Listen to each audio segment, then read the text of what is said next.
মেসিকে নিয়ে কিছুক্ষণ আগে যা ঘটে গিয়েছে, অর্থাৎ কিছু অতি হ্যাংলা লোক এমন ভাবে সল্টলেক স্টেডিয়ামে মেসিকে ঘিরে রাখলেন যে তাদের দাপটে গ্যালারিতে দামি টিকিট কেটে পকেটের পয়সা দিয়ে সকাল থেকে আসা, দূর দূর থেকে আসা লোকেরা, দর্শকরা, ফুটবল প্রেমীরা তারা মেসিকে দেখতে পেলেন না। সেই ক্ষোভ তারপরে জলের বোতল ইত্যাদি ইত্যাদি হলো, মেসিকে চলে যেতে হলো। আমরা এক বাক্যে নিন্দা করছি, এটা লজ্জাজনক ঘটনা। এবং এই হ্যাংলাগুলো যা করলো, এটাকে কলকাতাকে একটা বদনাম করে ছাড়লো, যেখানে মেসি একটা খেলা বসে দেখবেন বা পায়ে হয়তো একটু ফুটবল দিয়ে তাকে স্কিল দেখাতে বলা হতো, পায়ে ফুটবল ছোঁয়াতে পারলেন না। কিন্তু তারপরে ক্ষোভটা যেখানে যাচ্ছে, দয়া করে নিজেদের একটুখানি সংশোধন বা সংযমে আনুন। আপনাদের ক্ষোভ ন্যায্য, 100% ন্যায্য। আপনাদের ফুটবল প্রেমীদের আবেগকে সমর্থন করি, কিন্তু এই ভাঙচুর এবং তারপরে এতে অন্য লোক সুযোগ নিয়ে নিচ্ছে, বিষয়টা আপনাদের ক্রীড়া প্রেমটাকে ছোট হয়ে গিয়ে, লঘু হয়ে গিয়ে, তখন কিন্তু বিষয়টা আইন শৃঙ্খলায় চলে যাচ্ছে। একাধিক সর্বভারতীয় টিভি চ্যানেল থেকে প্রশ্ন পাচ্ছি, এক্ষুনি তারা ফোন ইন নিচ্ছিলেন যে পশ্চিম ল অ্যান্ড অর্ডার, এটা কেন পুলিশ এখনো করছে না, কেন পুলিশ এই গুন্ডামি হতে দিচ্ছে। আর তাদের বুঝিয়ে বলছি, তারা শুনবেন কি শুনবেন না, অল ইন্ডিয়ার সব চ্যানেল বুঝতেই পারেন যে এরা তো কোনো আইন ভঙ্গ করতে আসছিল না, এরা তো খেলা দেখতে এসেছিল। একটা আচমকা সেই রাগটা গিয়ে পড়ে ভাঙচুর ইত্যাদি করে ফেলেছে।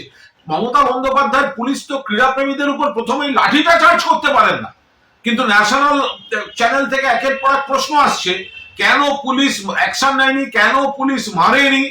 আমি আপনাদের অনুরোধ করব, যারা বিক্ষুব্ধ, আপনাদের আবেগ ঠিক আছে, কিন্তু দয়া করে সংযম করুন। গোটা বিষয়টাকে নিয়ে শকুনের রাজনীতি করতে অন্য লোক নেমে পড়ছে, সেটা হতে দেবেন না।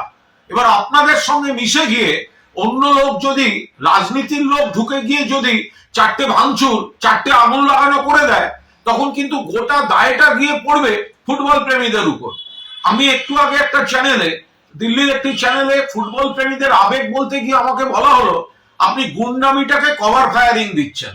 এটা তো, আপনারা তো গুন্ডামি করতে যাননি, আপনারা যেটা করেছেন একটা উগ্র বহিঃপ্রকাশ হয়েছে, হয়তো ঠিক হয়নি সেটা, কিন্তু আপনাদের এই যন্ত্রণাটা বেরিয়ে এসছে। কিন্তু অবিলম্বে সেটা থামান, না হলে এর মধ্যে অন্য শকুনের বাহিনী ঢুকে যাচ্ছে, ঢুকে গিয়ে ফুটবল প্রেমীদের যে কষ্টটা বা দুঃখটা এবং মূল এজেন্ট আয়োজক যেটা, তার যে ব্যর্থতাটা, সেটা এখন কেন গুন্ডামি রুখতে পুলিশ লাঠিচার্জ করেনি বা আরো কিছু করেনি, ব্যাপারটা সেই দিকে ঘোরাবার চেষ্টা করছে অনেকে।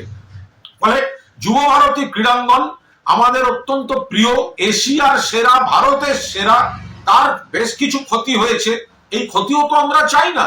ফলে দয়া করে অন্যদের এই আবেগের সুযোগ নিয়ে ঢুকে আসল গুন্ডামি করা বা ইস্যুটাকে অন্যদিকে ঘোরানো, দয়া করে আপনারা নজর রাখুন, আবেগকে সংযত করুন। আপনাদের আবেগ সেটা সবাই বুঝেছে, কিন্তু কোনো ধরনের ভাঙচুর বা কোনো ধরনের প্ররোচনা, কোনো ধরনের কিছুতে পা দেবেন না।